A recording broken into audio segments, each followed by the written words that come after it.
Welcome to Marhaba kids mall Islampura Malegaon. सभी डिजाइनों में नया स्टॉक आ चुका है। ऐसे ही और भी तमाम कलेक्शन के लिए विजिट कीजिए मरहबा किड्स मॉल इस्लामपुरा मालेगांव। में आने वाले सभी लोगों को मेरी तरफ से नमस्कार और जय हिंद। जब मुझे पता लगा था कि मेरा मालेगांव ट्रांसफर हुआ है, तब मैं जस्ट ट्रेनिंग करके एनपीए से जो हमारा फेस 2 करके एक छोटा प्रोग्राम होता है, उसके बाद मैं घर गया था। घर पे उस समय पे मेरे को किसी का फोन कॉल आया कि यार अपनी लिस्ट में एक आदमी है जिसका मालेगांव है, और हमने जो पहले सुना था कि मालेगांव किस प्रकार की एक जगह है, उसकी कई बार हमको रील्स भी दिखाई गई थी कि इतने राइट हुए थे, इतने बॉम्ब ब्लास्ट हुए थे। उसने ये नहीं बताया कि किस आदमी का नाम है, पर कहीं ना कहीं उस रात में मेरे को लगा कि ये पक्का मेरा ही नंबर है। मैंने रात में गूगल किया, सबसे अच्छी बात ये पता लगी कि मालेगांव नासिक में, तो नासिक जाने का मौका मिलेगा, नासिक में ही रहेंगे। पर उसके बाद पता लगा कि ये तो नासिक से 150 किलोमीटर 100 किलोमीटर दूर है, तो मालेगांव ही रहना पड़ेगा। और डीवाईएसपी मालेगांव सिटी को मालेगांव सिटी छोड़ने की कभी इजाजत नहीं मिलती और उसको कभी छुट्टी नहीं मिलती, ये मुझे बिल्कुल पता नहीं था। फिर भी कुछ मन बनाए। तब उस टाइम पे मेरे जो दो दोस्त बैचमेट्स थे, चालीसगांव एसडीपीओ बना, एक दुलिया सिटी एसडीपीओ बना था, हम तीनों ने हिम्मत जुटाई और मुंबई से निकले। तो नासिक तक हम सब ने एक साथ ट्रेवल किया। उसके बाद हम अलग अलग डायरेक्शन में हो गए। मैं नासिक एचपी ऑफिस गया, तब उस टाइम पे एसपी सचिन पाटिल सर थे। सर के लिए कुछ टाइम वेट किया, सर आए। सर ने मेरे को आने के बाद बोला कि हमारा बहुत ही अच्छा एसडीपीओ सब डिवीजन है, एक अच्छी अपॉर्चुनिटी तेरे को मिली है, जाके वहाँ पे अच्छा काम करो। उन्होंने मेरे को एक ओवरव्यू दिया, छोटा ओवरव्यू। 5 पुलिस स्टेशन है तुम्हारे पास में, और प्रत्येक पुलिस स्टेशन में क्या क्या प्रॉब्लम है, छोटा सा उन्होंने इंट्रोडक्शन देके हमको वहाँ से मेरे को वहाँ से अलविदा किया। फिर मैं मालेगांव के लिए निकला। शाम को कुछ टाइम था, रात तक आया मैं अराउंड, मेरे को लगता है 20 अक्टूबर 2022 होगा, 20 अक्टूबर 19 को शायद ऑर्डर आया था, 20 को मैं यहाँ पे पहुंचा था। रात में आया तो 5 लोग मेरा वेट कर रहे थे। 5 लोग में से एक सुधीर था, प्रीति सावंत जी मैडम थी, और 3 डिफरेंट जो पीआई थे, उन्होंने मेरा स्वागत किया। और एक छोटी सी हमने मीटिंग एसडीपी ऑफिस में करी। आपको मैं सच में बताऊं तो उस टाइम पे पता नहीं रहता क्या बोला जाए। ये ऐसे लोग हैं जिनका 20-20, 25-25 साल का पुलिसिंग में एक्सपीरियंस है, और यहाँ पे 3 महीने का एक पुलिस स्टेशन का इंचार्ज रहा मैं, हवेली पुलिस स्टेशन पूना में। मैंने वहाँ पे किस प्रकार का काम किया, किस प्रकार की लर्निंग थी, वो मैटर नहीं करता। ये एक अलग डिफरेंट बॉल गेम रहे। और मालेगांव सिटी मतलब सबका उस पर किसी न किसी प्रकार से ध्यान रहता है, डीजी ऑफिस में, मंत्रालय में, मुंबई में। तो किस प्रकार से इस चीज़ को हैंडल किया जाए, ये उस टाइम पे काफ़ी शॉक मेरे को उस टाइम पे लगा। मुझे नहीं लगता उस मीटिंग में मैंने कुछ बोला होगा, सिर्फ इनके नाम पूछे होंगे और कौन सा पुलिस स्टेशन है, और बोला होगा कि मैं कल मिलता हूँ। रात को मैं गया, मैं बोला तो गड़बड़ लगे, भारी गड़बड़ लगे, कुछ ना कुछ तो सेटअप हो गया हूँ मैं यहाँ पे, काय करी मेरा कांड हो ऐसा मला अभी केला। मैंने यहाँ पे additional SP Harsh Poddar sir रहे थे, मैंने उनको फोन लगाया। उस टाइम पे सर यूएसए में थे और हमारी रात मतलब उनका दिन था, तो सौभाग्य से उनके फोन भी कनेक्ट हो गया। सर ने मेरे को कुछ छोटे मोटे पॉइंटर्स दिए जो कि इंटेंसली मेरे लिए मदद वाले थे, पर जो सर की एक्सपीरियंसेस थी एडिशनल एसपी लेवल पे, सर ने उस प्रकार से पॉइंट दिए। उस प्रकार हमने गाड़ी मैंने शुरू करी अपनी छोटी छोटी करके। मुफ्ती साहब का मेरे को याद है बहुत बड़ा आंदोलन था अगले दिन। फिर मैं क्लीन बोल्ड हो गया था कि क्या करूँ यहाँ पे। फिर अगले दिन फिर कुछ नई चुनौती, उसके बाद दिवाली आई। मुझे याद है इमरान था उस टाइम पे, इमरान ने 10 दिन की छुट्टी मांगी थी, और मेरे को मैंने जो छुट्टी मांगी थी वो तो कैंसिल, किसी प्रकार की तुमको छुट्टी नहीं मिलेगी। इमरान को मैंने 10 दिन की छुट्टी दे दी। तब उस टाइम पे सोचा था कि इमरान आएगा तो कुछ शुरू करता हूँ, वापस कुछ कोई रेड करना शुरू करता हूँ, क्या करूँ कुछ समझ नहीं आ रहा। फिर मैंने दिनेश को बुलाया। किसी ने तो मेरे को नाम दिया कि दिनेश शरावत करके कांस्टेबल है पवारवाड़ी का, उसको तुम अपनी टीम में ले लो। मैंने दिनेश को बुलाया। दिनेश बोला सर मैं काम नहीं करता, मेरे को पुलिस स्टेशन छोड़ दो, मैं बड़े ऑफिसर के लिए काम नहीं करता, बड़े ऑफिसर के अलग प्रॉब्लम्स रहते हैं, तो बोला यहाँ कोई प्रॉब्लम नहीं, तो काम कर, अच्छा काम कर, बस उतना ही तरह से अपेक्षा है। बस कहीं वहीं से एक गाड़ी शुरू हुई, इमरान वापस आया, इमरान वापस आने पे इमरान सर दिनेश ने पहले स्टार्टिंग में शुरू की। मेरे पास उस टाइम पे लीडर होता था शैलेश, उसी टाइम पे सचिन पाटिल सर की बदली हुई, उमाप सर आए। उमाप सर के आने पे पॉजिटिविटी की लहर जो थी वो गांव में जरूर फैली, क्योंकि सर का एक टेम्परामेंट था क्योंकि सबको बहुत पसंद आया था। उसी टाइम पे भारती सर आए थे। हम एकदम नई टीम थी और एकदम नए एक्सपेरिमेंट करने के लिए हम सब लोग रेडी हो गए थे। और उसी एक्सपेरिमेंट के दौर में वो रात को जो मैंने निकलना शुरू किया था, एक बस इसी चाहत से किया था कि यार क्या ये लोग मेरे से डरेंगे क्या, कि कोई पहले दिन तो नहीं डरा था। मैं मिलन होटल पे जाके खड़ा हुआ पहले दिन, वहां पे गाड़ी अपनी लगाई, खड़ा हुआ, एक आदमी ने दुकान बंद नहीं करी। वो हो गए एमजीपीओ अपने, हमने बंद करे। मेरे को लगा कि थोड़ा सा यहाँ पे ट्यूनिंग चेंज करके ये चीज की इन्फोर्समेंट करवानी पड़ेगी। उसका एक मेजर कारण उस पॉइंट ऑफ टाइम पे ये था कि एनालिसिस जब मैंने किया क्राइम्स का, तो रात में क्राइम की जो इंटेंसिटी थी वो बहुत ज्यादा थी। मैं आपको बताऊं, आप लोग शायद भूल गए होंगे या मालूम नहीं, रात में कटर लगाते थे, वो मोबाइल फोन चुराते थे, वॉलेट चुराते थे, और आम होता था हर रोज एक दो इंसिडेंट आते ही आते थे।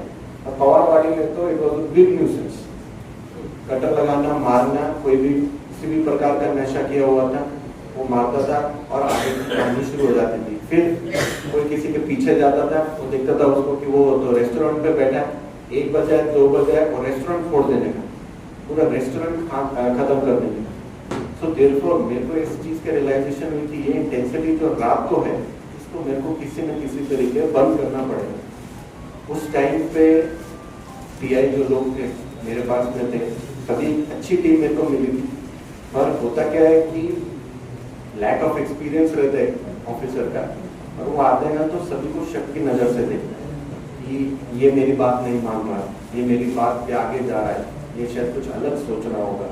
तो उस प्रकार से मेरा गुस्सा भी बहुत ज्यादा उस टाइम पे रहता था। पर उस गुस्से का एक फायदा ऐसा हुआ कि जो उनके मन में एक धारणा थी कि मालेगांव और रात को बंद नहीं हो सकता, वो कहीं ना कहीं वो चेंज होने लगी, और इतनी चेंज होने लगी। और इसमें मैं मुफ्ती साहब को भी प्रशंसा करता हूँ कि उन्होंने जामा मस्जिद से ऐलान भी किया था कि रात में दुकानें बंद करो, एक एसडीपीओ है वो बंद कर रहे हैं, तो आप उसकी मदद करो। तो इस प्रकार से हमने वो चीज को शुरुआत करी। सिंपली एक यही कारण था कि लोग जो निकामे वो रात में घूमे मत, और वो कटर की घटनाएं कम हो, और लोगों को परेशानी कम हो, और जो रेस्टोरेंट फूट रहे हैं वो भी बंद हो। तो इसी हेतु से आगे मैंने प्रोसीड किया। उस टाइम पे मैं आपको बताऊं कि मैं बहुत लकी था कि ये सब जो मैं एक्सपेरिमेंट कर रहा था, किसी को भी जाता था लाठी से मारना, हाथ से मारना, गाली गलौज करना, ये जो भी एक तरीका था, उससे कुछ एक लॉ एंड ऑर्डर नहीं हुआ। अगर हुआ तो भारती सर ने और उमाप सर ने उसको टाइम पे हैंडल किया और मेरे को दिखाया कि ये सब चीजें हम बैकग्राउंड से हैंडल कर रहे हैं, तो आगे बढ़ो। तो उस चीज से जो कॉन्फिडेंस मेरे को आया, उससे मैंने नेक्स्ट अपना जो भी एक्सपेरिमेंट था मन में वो चालू किया। वो जो नेक्स्ट एक्सपेरिमेंट था, और जिसके लिए बहुत सारे लोग मेरे को बोलते भी है कि सर आपने वो वाला मोड जो था छोड़ दिया आपने और दूसरा मोड पकड़ लिया। उसका एक सिंपल ये कारण है कि डंडा मारना और लोगों को पिटाई करनी ये एक सस्टेनेबल सोल्यूशन नहीं है पुलिसिंग का। आज मैं यहाँ पे हूँ, मैं डंडा मार रहा हूँ, मैं लाठी मार रहा हूँ, मैं गाली गलौज कर रहा हूँ, ये मैं कर रहा हूँ। कल मैं बदल के यहाँ पे चला गया तो कोई नया ऑफिसर आएगा, वो सेम टेम्परामेंट का नहीं होगा। तो ये कोई सस्टेनेबल सोल्यूशन नहीं है पुलिसिंग का। इसको सस्टेनेबल बनाने के लिए मतलब अगर मैं हूँ यहाँ पे, मेरे बाद दर्शन है, दर्शन के बाद सूरज है, सूरज के बाद कोई भी आए, वो उस चीज को और आगे बढ़ा सके, तो मेरे को कुछ ऐसी चीज ढूंढनी पड़ेगी। इसी चीज का डिस्कशन मैं दुलिया सिटी का जो मेरा बैचमेट था ऋषिकेश, उसके साथ कर रहा था। तो मैंने बोला तू उधर क्या कर रहा है? बोला मैं भी तेरी तरह डंडे मार रहा हूँ। तो तू भी डंडे मार रहा है, तो अपने को तो ट्रेनिंग कुछ और मिली है। हाँ यार, वो बात तो सही कह रहे हैं। अपने को वहाँ पे पढ़ाई लिखाई करवाई गई है, अपने को वहाँ पे स्पेशल एक्ट पढ़ाए गए हैं, अपने को वहाँ पे हमारी क्या क्या पावर्स है सबके बारे में जानने करा गया। वो तो यूटिलाइज कर ही नहीं रहे। उसी दौर में हमने फर्स्ट टाइम कुत्ता गोली के ऊपर एनडीपीएस लगाने की शुरुआत की। ये एक सस्टेनेबल सोल्यूशन था और ये इसलिए मैंने चेंज किया कि आज अगर मैं चला जाऊं, दर्शन चला जाए, सूरज चला जाए, तो कुत्ता गोली अगर पकड़ी गई तो उसके ऊपर एनडीपीएस एक्ट लगेगा ही लगेगा। ये एक सालों साल जनरेशन टू जनरेशन एक सोल्यूशन है एक प्रॉब्लम का, जो कि डंडे से आगे, गाली गलौज से आगे और मार पिटाई से आगे। वैसे ही मैंने आगे और बढ़ाते हुए जब एनडीपीएस का मैंने सक्सेस देखा कि हम पकड़ना शुरुआत किए, और आपको याद होगा उस टाइम पे मैं और सुधीर पाटिल खूब फॉर्म में थे, कभी भी पकड़ते थे और न्यूज कॉन्फ्रेंस लेते थे। रेगुलर रूटीनली हमारा काम लोगों के सामने आता था और लोगों ने खूब सराहना करी। इसी चीज में मैं बहुत लकी रहा कि गांव में जितने भी पॉलिटिकल लीडर्स हैं, major political leaders, Asif Sheikh साहब हो गए, मुफ्ती साहब हो गए, इजाज बेग साहब हो गए, मुफ्ती इंटीग्रेटिव साहब हो गए, ठीक है, डॉक्टर परवेज हो गए, ठीक है, मालिक मेयर हो गए, साहब माजिद हो गए, सब ने इस चीज में किसी भी प्रकार की रुकावट, मेरे को कभी फोन कॉल, मेरे को कभी आके मिलना कि आप इन लोगों को छोड़ दो, कभी भी नहीं करें। इतने clean political leaders Malegaon city को आज मिले हैं, आप उनके बारे में किसी भी प्रकार का एलिगेशन लगा सकते हैं, पर मैं आपको कुर्बानी पे हाथ रख के बोलता हूँ, इन्होंने नहीं किया। ये मेरे लिए बहुत ही सक्सेसफुल चीज थी कि ये लोगों ने मेरे को सपोर्ट किया साइड से। उसके बाद मैंने सोचा कि अभी नेक्स्ट क्या लगाया है, तो नेक्स्ट उस टाइम पे हमने एक एमपीडीए करके एक्ट था, वो शुरुआत करनी स्टार्ट करी। बहुत ही नई चीज थी, गांव में किसी ने लगाई ही नहीं थी एमपीडीए क्या होता है। मैंने एक बार, मेरे को याद है, मैंने सभी पुलिस स्टेशन में सभी अमलदारों को बुला के पूछा था किसी को एमपीडीए का प्रपोजल बनाना आता है क्या, किसको आता नहीं था। तो उस टाइम पे हमने डीवाईएसपी भुसावल कृष्णा सिंह साहब, उनका एक स्पेशल सेमिनार रखा था यहाँ पे। उस स्पेशल सेमिनार में स्पेशल अमलदार हमने यहाँ पे बिठाए और प्रत्येक पुलिस स्टेशन में एक एक अमलदार हमने बिठाए जिनको एमपीडीए की हमने ट्रेनिंग दी। आज उस एमपीडीए की ट्रेनिंग की वजह से कोई भी गुंडा जिसकी पास्ट हिस्ट्री है, जिसने 4-5 गुने किए और अकेला गुने करता था, मतलब मौका में नहीं आएगा, संगठित गुनेगारी में नहीं आएगा, अकेला रहेगा, वो एमपीडीए के अंदर बुक हो सकता है। और ये कुशलता मालेगांव पुलिस को आज प्राप्त हुई है, तो ये एक सस्टेनेबल सोल्यूशन है। ये मेरे लाठी डंडे से कहीं आगे, इसलिए वो लाठी डंडे बंद किए गए, इसलिए उसके आगे सोचने का मौका सब लोगों को प्रदान किया गया।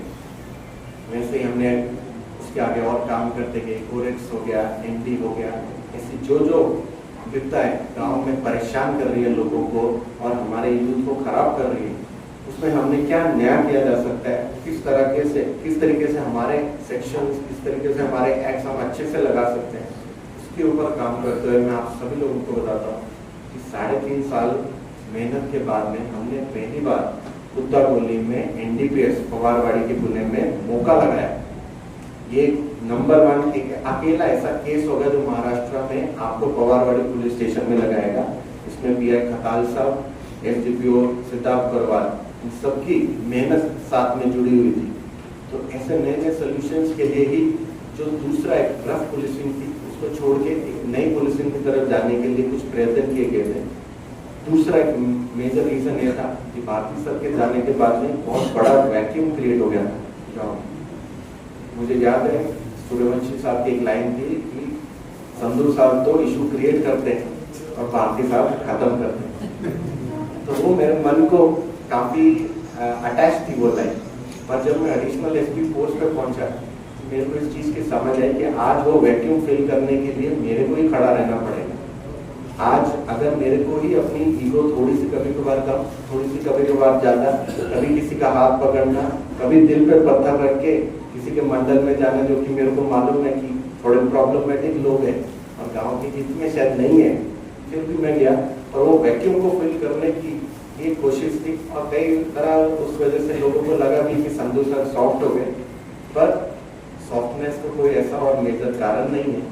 कभी कभार रोल जब चेंज होता है तो उस प्रकार से तुम्हारा बिहेवियर चेंज होना अपेक्षित है।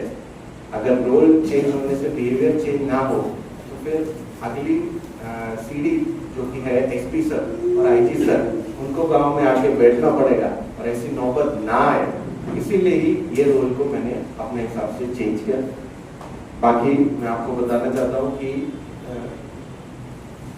कोई भी ऑफिसर किसी भी गांव में 1 to 5% से ज़्यादा चेंजेस नहीं कर सकता, पर वो जो 1 से 5% चेंज किया गया है उस पर नए ऑफिसर्स अगर काम करें तो वो 5% इंटू 5 25% भी बन सकता है। तो उसी चीज़ के ऊपर काम करते हुए मैं आपको बोलना चाहता हूँ कि मैंने मेरा 1 से 5% करने के लिए खूब प्रयत्न किए। मुझे लगता है कि गांव में आप लोगों का एनालिसिस अलग होगा, पर मेरा ऐसा एनालिसिस है कि गांव में जो एक गैंग बनने की प्रोलिफरेशन थी कहीं कम हुई, चेन स्नैचिंग की घटनाएं कहीं कम हुई, कहीं कत्ल लगाने की घटना अभी भी होती है, मैं नहीं डिनाई करता हूँ, उसके ऊपर अपने को निरंतर काम करने की जरूरत है, पर कहीं पे भी वो थोड़ी सी कम हुई। कुत्ता बोली एंटी, जिसके लिए ऐसा लग रहा था कि कहीं हम भी एक पूरे महाराष्ट्र को सप्लाई करने वाली जगह बन जाएंगे, आज तक ऐसा कोई सिचुएशन हमने यहाँ पे क्रिएट नहीं होने दिया। निरंतर हमारी रेट उसमें चल रही है और लॉ एंड ऑर्डर पे मैं बहुत गर्व से बोल सकता हूँ, मेरे साथ जितने भी पीआई लोगों ने दिल भर के जो काम किया है उसकी सफलता का मैं आपको एक ऐसा उदाहरण बोलता हूँ कि मालेगांव से आज बंदोबस्त लॉ एंड ऑर्डर के लिए बाहर जाता है, आता नहीं।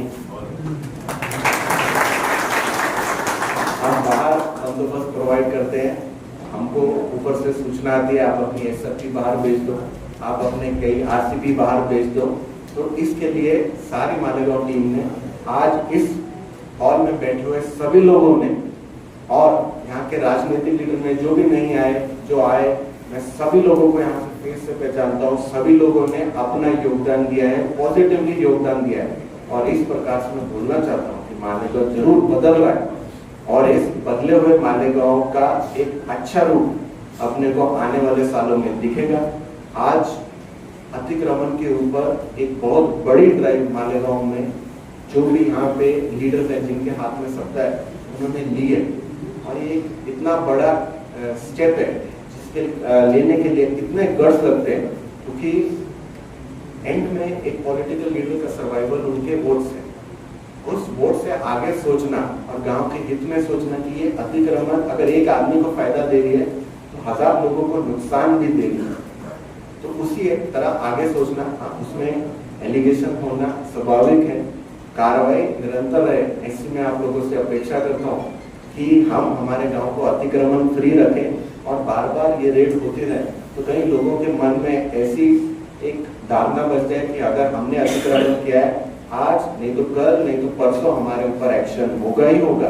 बस इतनी अपेक्षा से मैं चाहता हूँ कि आप लोग, आपके हाथ में सत्ता है, अभी आप गांव के लिए अपना 1 to 5% भी कर देंगे तो काम हो जाएगा। गांव मालेगांव पुलिस के लिए छोटे छोटे सुविधा के लिए मैंने खूब प्रयत्न किए। उसमें मेरे को नासिक के जो एसपी ऑफिस से जो भी एसपी सर थे सबने मेरे को सपोर्ट किया।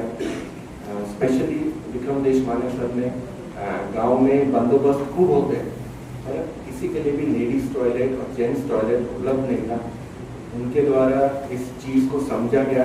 सर ने मेरे को कुछ फंड्स अलॉट किए और हमने एक जेंट्स टॉयलेट और एक लेडीज टॉयलेट बनाया। आगे मेरे को मालूम है मालेगांव प्रगति करेगा, आयुक्तालय की बिल्डिंग आएगी, पर तब तक बंदोबस्त जो भी आया हुआ है उसको छोटी मोटी सुविधा प्रोवाइड हो, इस अपेक्षा से ही हमने कंस्ट्रक्शन किया था। छोटा मोटा मैंने अपना ऑफिस का रेनोवेशन किया, छोटा मोटा एक हॉल बनाने की कोशिश करी, ओपन हॉल जिसमें शांता कमेटी की मीटिंग दी जाएगी। और मैं यही अपेक्षा करता हूँ कि आने वाले पीआईज, ऑफिसर्स, अमलदार, एसडीपीओज, ये जो टीम रहेगी ये इसी 1 to 5% काम को आगे बढ़ाएगी और कुछ नया इंफ्रास्ट्रक्चर डेवलपमेंट मालेगांव पुलिस की जिनके हाथ में सत्ता है उनके सपोर्ट से करेगी, यही अपेक्षा रखता हूँ। आप लोगों ने मेरे को 4 सालों में खूब सहकार्य किया है। मुझे नहीं लगता कि 4 साल में ऐसा कोई भी आदमी है यहाँ पे जो मेरे कांटेक्ट में नहीं आया। किसी न किसी तरीके से हम लोगों ने एक दूसरे से बात करी है और गांव में अगर कोई भी मसला उठा है उसको हमने सक्सेसफुली सॉल्व किया है और उस सक्सेसफुली सॉल्व करने की वजह से ही मुझे जालना एसपीशिप मिली है। इस चीज़ की मैं तो जाने में यही बोल के खत्म करता हूँ। Thank you.